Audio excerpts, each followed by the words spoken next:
DKShi trouble shooter ಅಲ್ವಂತೆ. ಇದು ನಾವು ಹೇಳ್ತಾ ಇರೋದಲ್ಲ, ಮಾಜಿ ಸಚಿವರಾಗಿರುವಂತ ಕೆಎನ್ ರಾಜಣ್ಣ ಅವರು ಹೇಳ್ತಿದ್ದಾರೆ. ಯಾಕೆ ಹಿಂಗೆ ಹೇಳಿದ್ರು ನೋಡಿ. ರೆಡ್ಡಿ ರಾಜೀನಾಮೆ ವಿಚಾರಕ್ಕೆ ಕೆಎನ್ ರಾಜಣ್ಣ ಅವರು ಪ್ರತಿಕ್ರಿಯೆ ಕೊಟ್ಟಿದ್ದಾರೆ.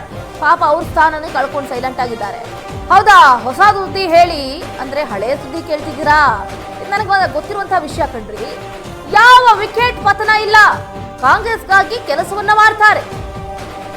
ಯಾವ ಟ್ರಬಲ್ ಶೂಟರ್ ಇಲ್ಲ, ನೀವೇ ಟ್ರಬಲ್ ಮಾಡ್ತಾ ಇರೋದು. ಯಾವ ಟ್ರಬಲ್ ಶೂಟರ್ ಇಲ್ಲ, ನೀವೇ ಟ್ರಬಲ್ ಮಾಡ್ತಿದ್ದೀರಾ ಅಷ್ಟೇ. ಅಸ್ಸಾಂನಲ್ಲಿ ಯಾಕೆ ಟ್ರಬಲ್ ಶೂಟ್ ಆಗ್ಲಿಲ್ಲ ಅಂತ ಕೆಎನ್ ರಾಜಣ್ಣ ಅವರು ಪ್ರಶ್ನೆಯನ್ನ ಮಾಡಿದ್ದಾರೆ. ಕರ್ನಾಟಕದಲ್ಲಿ ಟ್ರಬಲ್ ಮಾಡ್ದಂಗಲ್ಲ ಅಲ್ಲಿ ಅಸ್ಸಾಂನಲ್ಲಿ ಮಾಡೋದು. ಪರೋಕ್ಷವಾಗಿ ಸಿಎಂ ಡಿಕೆ ಶಿವಕುಮಾರ್ ಅವರಿಗೆ ಟಾಂಗ್ ಅನ್ನ ಕೊಟ್ಟಿದ್ದಾರೆ ಕೆಎನ್ ರಾಜಣ್ಣನವರು. ರೆಡ್ಡಿ ಅವರು ಸಚಿವ ಸ್ಥಾನಕ್ಕೆ ರಾಜೀನಾಮೆ ಕೊಟ್ಟಿದ್ದಾರಲ್ಲ ಸರ್. ಹೌದಾ? ಹೊಸ ಸುದ್ದಿ ಹೇಳ್ರಪ್ಪ, ಹಳೆ ಸುದ್ದಿ ಹೇಳ್ತಾ ಇದ್ದೀರಾ? ಹೊಸ ಸುದ್ದಿ ಹೇಳ್ತೀರಾ ಅಂದ್ರೆ ಅಲ್ಲ ಸರ್, ಈಗ ಪ್ರಮಾಣ ವಚನ ಸ್ವೀಕರಿಸಿದ್ದು 42 ಗಂಟೆ ಆಗಿದೆ. ಆಲ್ರೆಡಿ ಈ ತರ ಆಗಿದೆಲ್ಲ. ಯಾವ ಪತನ ಏನಿಲ್ಲ. ಅವರು ಹೇಳಿದಾರಲ್ಲ, ನಾನು ಆತ್ಮಸಾಕ್ಷಿ ಅನುಗುಣವಾಗಿ ಕೆಲಸ ನಿರ್ವಹಿಸಲಿಕ್ಕೆ ಸಾಧ್ಯ ಆಗಲ್ಲ, ಅದಕ್ಕೆ ರಾಜೀನಾಮೆ ಕೊಟ್ಟಿದ್ದೀನಿ ಅಂತ ಒಂದು ಹೇಳಿದ್ದಾರೆ. ಮತ್ತೆ ಎರಡನೇದು ಹೇಳಿದ್ದಾರೆ, ನಾನು ಶಾಸಕನಾಗಿ ಕಾಂಗ್ರೆಸ್ ಪಕ್ಷದಲ್ಲಿ ನಿಷ್ಠಾವಂತನಾಗಿ ನಾನು ನನ್ನ ಜವಾಬ್ದಾರಿ ನಿರ್ವಹಿಸ್ತೀನಿ ಅಂತ ಅವ್ರ ಪತ್ರದಲ್ಲೇ ಹೇಳಿದ್ದಾರೆ. ಅದ್ರಲ್ಲಿ ಅದು ಹೇಳಿದ್ಮೇಲೆ ಇನ್ನು ವಿಶೇಷತೆ ಏನಿದೆ?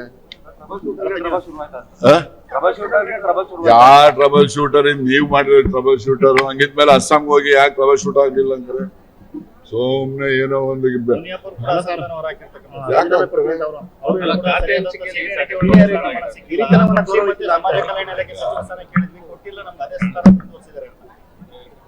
ಅದೇ ಸ್ಥಾನ ಇಲ್ಲ. ಈಗ ಇವ್ರಿಗೆ ಕಂಡ್ರಿಗೆ ಯಾಕೆ ಕಳಿಸ್ಕೊಡ್ಲಿಲ್ಲ ಅಂದ್ರೆ ಅವ್ರಿಗೂ ಕಳಿಸ್ಕೊಡ್ಬೇಕಾಗಿತ್ತಲ್ಲ.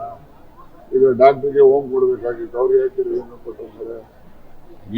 ನೋಡ್ರಿ, ಯಾವ ಆಸ್ತಿ ಯಾರೊಬ್ಬನು ಸೊತ್ತೇನಲ್ಲ, ಗೊತ್ತಾಯ್ತಾ?